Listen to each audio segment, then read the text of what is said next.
Hello, എന്തൊക്കെയുണ്ട് വിശേഷങ്ങൾ? എല്ലാവരും സുഖമായിരിക്കുന്നു എന്ന് വിചാരിക്കുന്നു. നിങ്ങളിങ്ങനെ രണ്ട് പാർട്ടോട് എന്ന് പറഞ്ഞു കഴിഞ്ഞാൽ എനിക്ക് റെക്കോർഡ് ചെയ്യാൻ ഭയങ്കര മടിയാന്നേ. അത് കഴിഞ്ഞിട്ടോ എഡിറ്റ് ചെയ്യാൻ അതിലേറെ മടി. പിന്നെ പോരാത്തതിന് ഇത്തിരി വെള്ളിയൊന്നുമല്ലല്ലോ, കുറേ വെള്ളി ഉണ്ടല്ലോ, അതെല്ലാം മറക്കണമല്ലോ. അത് കാരണേ ഞാൻ പതിയെയാണ് റെക്കോർഡ് ചെയ്യണേ. അത് കാരണമാണ് നിങ്ങളിലേക്ക് വീഡിയോ എത്തിക്കാനും പ്രയാസപ്പെടണേ. പിന്നെ ഞാൻ ഒരു സിമ്പിളായിട്ടൊരു വ്യക്തിയാണ്. അതുകൊണ്ട് സിമ്പിളായിട്ട് എനിക്ക് സംസാരിക്കാനാണ് ഇഷ്ടം. നിങ്ങൾ എന്നെ ഇഷ്ടപ്പെടുന്നുണ്ടെങ്കിൽ എൻ്റെ ചാനലൊന്ന് സബ്സ്ക്രൈബ് ചെയ്ത് സപ്പോർട്ട് ചെയ്യാൻ മറക്കല്ലേ. പിന്നെന്താ, കമൻ്റ് ഇടുന്നുണ്ട്, ഒരുപാട് സന്തോഷം. എനിക്ക് കമൻ്റെല്ലാം കാണുമ്പോൾ എനിക്ക് വായിക്കുമ്പോൾ ഭയങ്കര സന്തോഷമാണ്. അപ്പോൾ അതിനല്ല, പിന്നെ 2-3 പേരെ ഇടുന്നുള്ളൂ, അത് വേറെ കാര്യം. എന്നാലും ആ 2-3 പേരോട് പ്രത്യേക താങ്ക് യു ഉണ്ട്. പുതിയ കഥയായിട്ട് ഞാൻ വേഗം വരും. പക്ഷേ നിങ്ങൾ സബ്സ്ക്രൈബ് ചെയ്ത് സപ്പോർട്ട് ചെയ്താലാണ് പുതിയ കഥ വേഗം നിങ്ങളിലേക്ക് എത്തുള്ളൂ. അല്ലെങ്കിൽ നമ്മുടെ ചാനൽ നിങ്ങൾക്ക് കണ്ടുപിടിക്കാൻ ബുദ്ധിമുട്ടായിരിക്കും. അപ്പോൾ സബ്സ്ക്രൈബ് ചെയ്യാൻ മറക്കരുത്, കേട്ടില്ലേ? അപ്പോൾ വേഗം ചെയ്തോട്ടാ. പിന്നെന്താ, നമുക്കെന്നാ സ്റ്റോറിയിലേക്ക് പോയാലോ. ഇത് നമ്മുടെ 57ാമത്തെ പാർട്ടാണേ. അങ്ങോട്ട് മാറി നിൽക്കും മനുഷ്യ, ഇവിടെ ഞാൻ ആകെ തണുത്ത് വരച്ച് നിൽക്കാം. അപ്പം അകത്തേക്ക് കയറാൻ പറയാതെ കിന്നാരം ചോദിച്ച് നിൽക്കുക. മുമ്പിലുള്ള ശിവയെ തട്ടി മാറ്റിക്കൊണ്ട് പാർവണ അകത്ത് കയറി. രാവിലെ ഉണ്ടായിരുന്ന ഭാവമല്ല പാർവണയ്ക്ക് ഇപ്പോൾ. അവൾക്ക് എന്തൊക്കെയോ മാറ്റങ്ങൾ വന്ന പോലെ ശിവയ്ക്ക് തോന്നി. അതെ, അകത്തേക്ക് വരുമ്പോൾ എൻ്റെ ബാഗ് കൂടി എടുത്തിട്ട് വാട്ടെ ശിവ, പാർവണ അകത്തേക്ക് പോകുന്നതിനിടയിൽ പറഞ്ഞു. ശിവ ഒന്നും മനസ്സിലാവാതെ അവൾക്ക് പിന്നാലെ ബാഗുമായി അകത്തേക്ക് വന്നു. ഇനി പറ, നീ എന്തിനാ ഇവിടേക്ക് വന്നേ? ശിവ ഗൗരവത്തോടെ ചോദിച്ചു. ഇതെന്ത് ചോദ്യ ശിവ, ഞാൻ എൻ്റെ ഭർത്താവിൻ്റെ കൂടെയല്ലേ താമസിക്കണ്ടേ? നീ ഇവിടെ നിൽക്കുമ്പോൾ ഞാൻ അവിടെ നിന്ന് എങ്ങനെ ശരിയാവുക? പാർവണ, വെറുതെ കളിക്കാൻ നിൽക്കാതെ വീട്ടിലേക്ക് തിരിച്ചു പോകാൻ നോക്ക്. ഇല്ല ശിവ, നിന്നെ വിട്ടിട്ട് ഞാൻ എവിടേക്കും പോവില്ല. അല്ല ശിവ, ഇതിലേതാ നിന്റെ റൂം? പാർവണ വീട്ടിലെ മുറികളിലെല്ലാം നോക്കിക്കൊണ്ട് ചോദിച്ചു. എൻ്റെ മുറി ദേ അതാ, ശിവ മുകളിലേക്ക് ചൂണ്ടിക്കൊണ്ട് പറഞ്ഞു. Thanks dear Bathu. അത് പറഞ്ഞ് പാർവണ ബാഗുമായി മുകളിലേക്ക് നടന്നു. ബാഗിന് നല്ല വെയിറ്റ് ഉള്ളതിനാൽ വളരെ കഷ്ടപ്പെട്ടാണ് അവൾ ബാഗ് വലിച്ച് സ്റ്റെയർ കയറിയിരിക്കുന്നത്. ഇതെങ്ങോട്ട് തള്ളി കയറി പോണേ? തൻ്റെ മുറിയിലേക്ക് കയറുന്ന പാർവണയെ നോക്കി പിന്നാലെ വന്ന് ശിവ ചോദിച്ചു. നമ്മുടെ മുറിയിലേക്ക് അല്ലാതെ എവിടേക്കാ? അവൾ മുറിയിലേക്ക് കയറിക്കൊണ്ട് പറഞ്ഞു. നമ്മുടെ മുറിയാ? ഇതെന്റെ മുറിയാണ്. ഇത് കയറി നിന്നോടാരാ പറഞ്ഞേ? ഇതിനുള്ളത്ര ഞാൻ ഇന്നലെ തന്നാണല്ലോ ശിവ.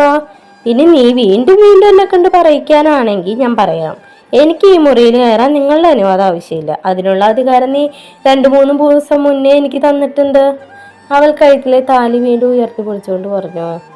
അത് നീ മാത്രം തീരുമാനിച്ചാൽ മതിയാ? ശിവ ഗൗരവത്തോടെ ചോദിച്ചു. തൽക്കാലം ഞാൻ മാത്രം തീരുമാനിച്ചാൽ മതി. ഒരു 10 മിനിറ്റ് നേരം നീ കുറച്ച് റെസ്റ്റ് എടുക്ക്. ഞാൻ അപ്പോഴേക്ക് ഓടിപ്പോയി കുളിച്ചിട്ട് വരാം. ബാക്കി നമുക്ക് വന്നിട്ട് തല്ലുവിടാവേ. അത് പറഞ്ഞ് ബാഗിൽ നിന്ന് ഡ്രസ്സ് എടുത്ത് അവൾ ബാത്റൂമിലേക്ക് കയറി. ശിവ തിരിച്ചെന്തെങ്കിലും പറയുന്നതിന് മുമ്പേ തന്നെ അവൾ ബാത്റൂമിലെ ഡോർ അടച്ചിരുന്നു. ഈ മരണം മിക്കവാറും എൻ്റെ തലയിലാവുന്ന ലക്ഷണമാണല്ലോ. എങ്ങനെയെങ്കിലും ഇതിനെ ഒഴിവാക്കിയില്ലെങ്കിൽ അധികം വൈകാതെ എനിക്ക് പ്രാന്ത് പിടിക്കും, അവൻ സ്വയം പറഞ്ഞുകൊണ്ട് ബെഡിലേക്ക് ഇരുന്നു. രേവതി ദേവിയെയും പാർവണയും കാത്ത് സിറ്റ് ഔട്ടിൽ തന്നെ ഇരിക്കുകയായിരുന്നു. കുറച്ചു കഴിഞ്ഞ് ദേവിയുടെ കാർ ഗേറ്റ് കടന്ന് അകത്തേക്ക് വന്നതും രേവതിയും മുറ്റത്തേക്ക് ഇറങ്ങി ചെന്നു. നിങ്ങളിത് എവിടെ പോയതാ ദേവേട്ടാ? മുമ്പേ അവിടെ? രേവതി ചോദിച്ചു. ഞാൻ അവളെ ശിവയുടെ അടുത്തേക്ക് കൊണ്ടുവിടാൻ പോയതാ. ഈ പാതിരാത്രിക്കോ? ഞാൻ അവളോട് പറഞ്ഞാണ് നാളെ രാവിലെ കൊണ്ടുവന്നാക്കാന്ന്. പക്ഷെ അവൾക്ക് ഒറ്റ നിർബന്ധം ഇന്ന് തന്നെ പോണെന്ന്. അതാ ഈ രാത്രി സമയത്ത് ഞാൻ അവളെ കൊണ്ടുപോയത്. എന്നിട്ട് ശിവേട്ടൻ വല്ലതും പറഞ്ഞ? അറിയില്ല, ഞാൻ അവളെ ഗേറ്റിന് പുറത്ത് കൊണ്ട് ചെന്നാക്കിയിട്ട് തിരിച്ചു പോന്നു. ചിലപ്പോൾ അവളുടെ കൂടെ എന്നെ കണ്ട ശിവ അവളെ എൻ്റെ കൂടെ തന്നെ തിരിഞ്ഞു പറഞ്ഞു വയ്ക്കും. അതുകൊണ്ട് ഞാൻ ശിവയെ കാണാൻ നിന്നില്ല. ദേവേട്ടൻ എന്തായാലും അകത്തേക്ക് വാ. ഭക്ഷണമൊന്നും കഴിച്ചിട്ടില്ലല്ലോ, ഞാൻ എടുത്തു വയ്ക്കാം. അമ്മ കുറേ നേരം നായി നോക്കിയിരിക്കും നിങ്ങളെ.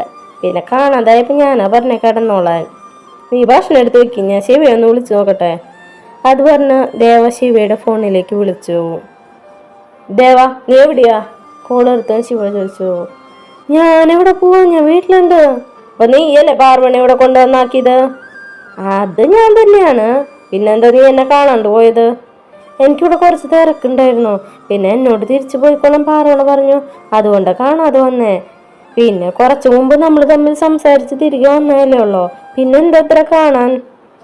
എല്ലാം അറിയണം. നീ തന്നെ ഇങ്ങനെ പറയരുത് ദേവാ. നീ എന്താവശ്യത്തിന് അവളിവിടെ വന്ന് കൊണ്ടാക്കിയേ? ഞാൻ ആയിട്ട് കൊണ്ടുവന്നാക്കിയതല്ല.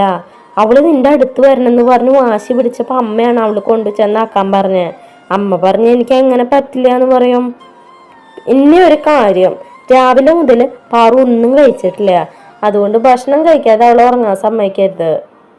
ശിവ മറ്റെന്തെങ്കിലും പറയുന്നതിന് മുമ്പേ ദേവ വേഗം കോള് കട്ട് ചെയ്തു. ഞാനൊരു കാര്യം ചോദിച്ചു, ദേവേട്ടൻ സത്യം പറയോ?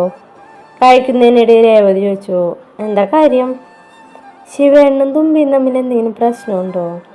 എന്തു പ്രശ്നം? ദേവൻ നിസാരമട്ടി ചോദിച്ചു. ഇന്ന് രാവിലെ ഇവിടെ നടന്ന കാര്യങ്ങളൊക്കെ കണ്ടപ്പോ അവർക്കിടയിൽ എന്തൊക്കെയോ പ്രശ്നങ്ങളുള്ള പോലെ എനിക്ക് തോന്നിയേ. ശരിക്കും ശിവേട്ട ഇഷ്ടത്തോടെ തന്നെയല്ലേ തുമ്പിയെ കല്യാണം കഴിച്ചേ? നീ എന്താ ദേവ് ഇങ്ങനെയൊക്കെ ചിന്തിക്കണേ? ശിവ അവനിഷ്ടത്തോടെ തന്നെയാണ് പാറുവിനെ കല്യാണം കഴിച്ചത്. പിന്നെ ഇന്ന് രാവിലെ ഉണ്ടായത് ആരും ഇവിടെ വന്നിരുന്നു.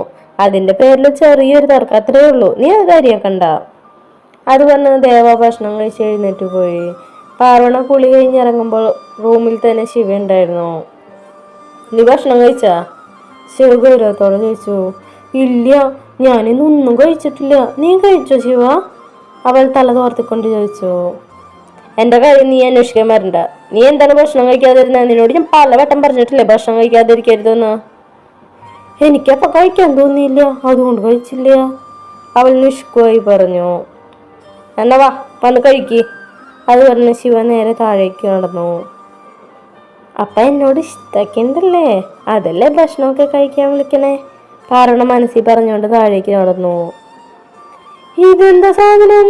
എനിക്കൊന്നും വേണ്ടത്. മുന്നിലിരിക്കുന്ന പ്ലേറ്റ് നീക്കിക്കൊണ്ട് പാർവണ പറഞ്ഞു. ഇത് കോബ് സാലഡാണ്. ഇവിടെ ഇതൊക്കെ ഉള്ളൂ, വേണമെങ്കിൽ കഴിച്ചാൽ മതി. ശിവ അവളെ നോക്കി പറഞ്ഞു. എനിക്കിതൊന്നും ഇഷ്ടല്ല ശിവ. ഇവിടെ വേറൊന്നുമില്ല, എനിക്കത് വിശന്നിട്ട് വയ്യ. അവളെ എക്സ്പ്രഷൻ ഇട്ടുകൊണ്ട് പറഞ്ഞു. ഇവിടെ വേറൊന്നുമില്ല, നിനക്ക് വേണമെങ്കിൽ ഞാൻ വേഗം പോയി പുറത്തുനിന്ന് വാങ്ങിയിട്ട് വരാം. അത് പറഞ്ഞ് ശിവ കാറിന്റെ കീ എടുത്ത് പുറത്തേക്ക് നടന്നു. എന്നെ ഒറ്റയ്ക്കാക്കിയിട്ട് പോവല്ല ശിവ, ഞാനും വരാം. അവൾ ശിവയുടെ പിന്നാലെ വന്നുകൊണ്ട് പറഞ്ഞു. നീ ഇവിടെ ഇരുന്നാ മതി, ഇവിടെ ഒന്നും പേടിക്കാനില്ല.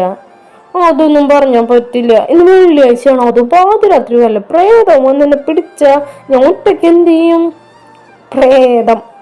അതും നിന്നെ പിടിക്കാൻ? നിന്നെക്കാ വലിയ പ്രേതങ്ങളൊന്നും ഇനി ഇവിടെ വരാനുമില്ല. അതുകൊണ്ട് നീ ഇവിടെ തന്നെ ഇരുന്നോട്ടാ. പറ്റില്ല ശിവ, ഞാനും കൂടെ വരും. നീ എന്നെ കൊണ്ടുപോയില്ലെങ്കിൽ ഞാൻ ദേവണ്ണു പറഞ്ഞു കൊടുക്കൂട്ടാ. അത് പറഞ്ഞ് അവൾ വാതിലടച്ച് പുറത്തേക്ക് ഇറങ്ങി. ശിവയാണെങ്കിൽ ദേഷ്യത്തോടെ കാറിൽ കയറി.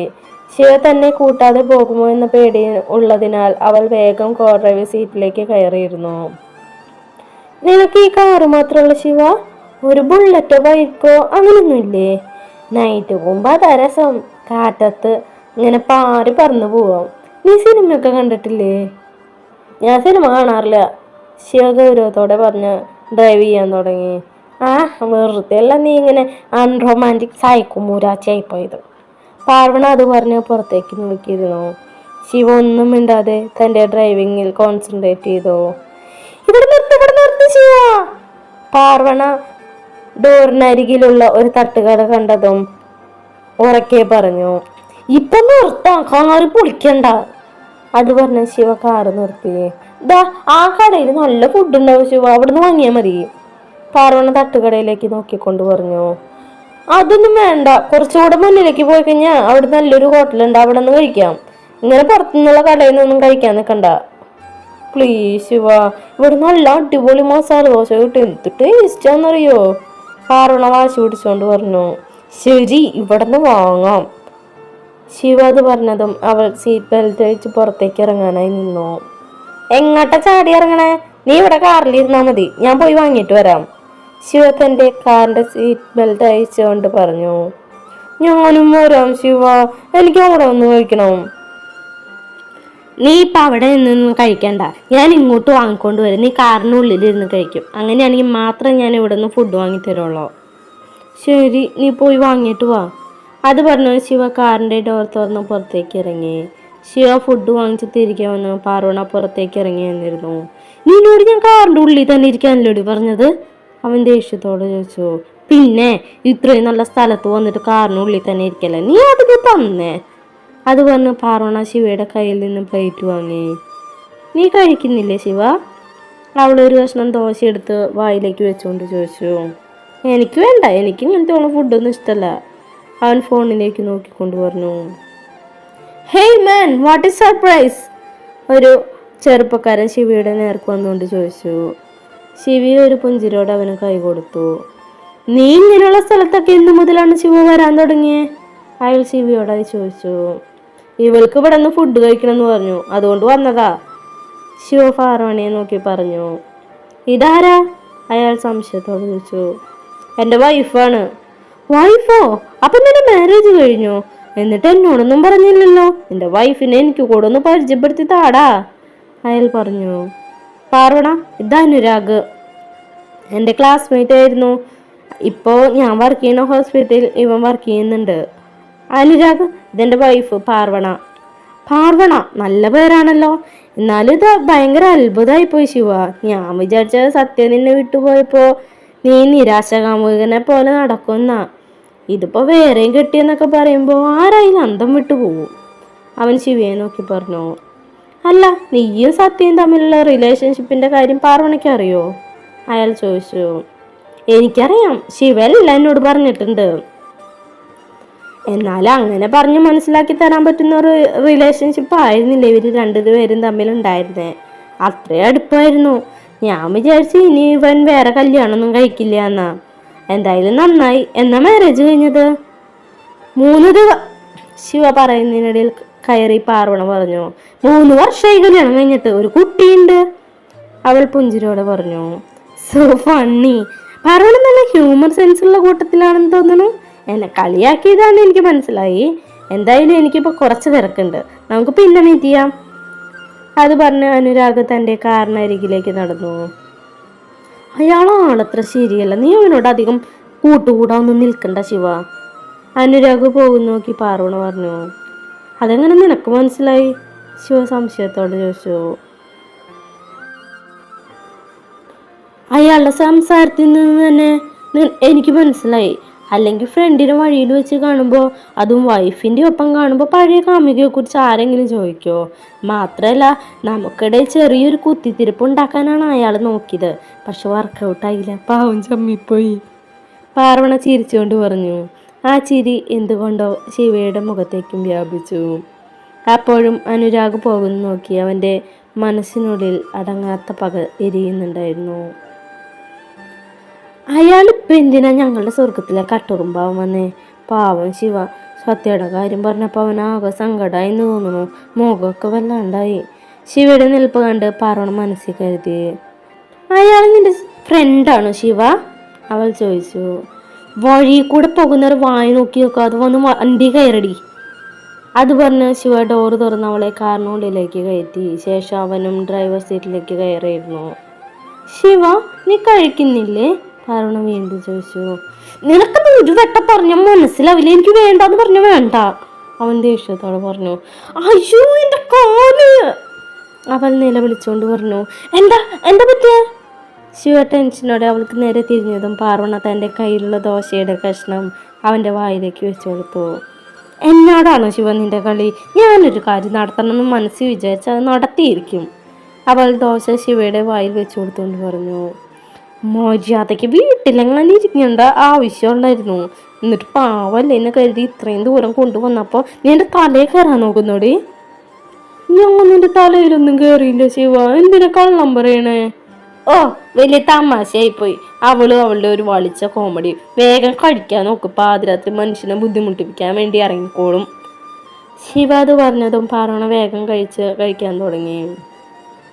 ഭക്ഷണമെല്ലാം കഴിച്ചു കഴിഞ്ഞ് അവൾ തിരിച്ച് വീട്ടിലേക്ക് വന്നു. ശിവ മെയിൻ ഡോർ തുറന്നകത്തേക്ക് കയറി. അവന് പിന്നാലെ പാർവണയെ നടന്നു.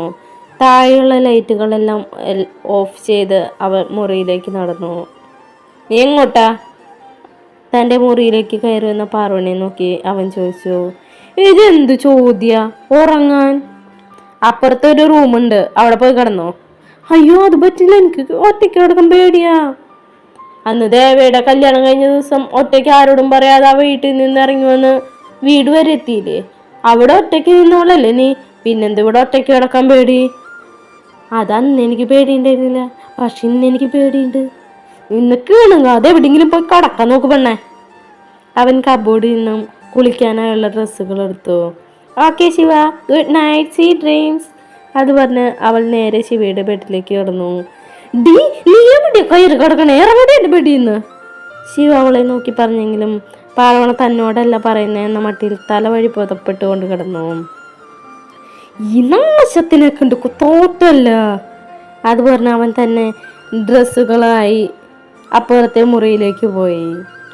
മൂളിപ്പാട്ടും പാടി ബാത്റൂമിൽ നിന്നും കുളിച്ചിറങ്ങിയ ശിവ നേരെ കണ്ണാടിയുടെ മുൻപിലേക്ക് വന്നു. അപ്പോഴാണ് മിററിലൂടെ ബെഡിൽ കിടക്കുന്ന പാർവണയെ കണ്ടത്. ഈ നാശം ഇവിടെ വന്ന മനുഷ്യനൊരു സമാധാനം തരുന്നില്ലല്ലോ.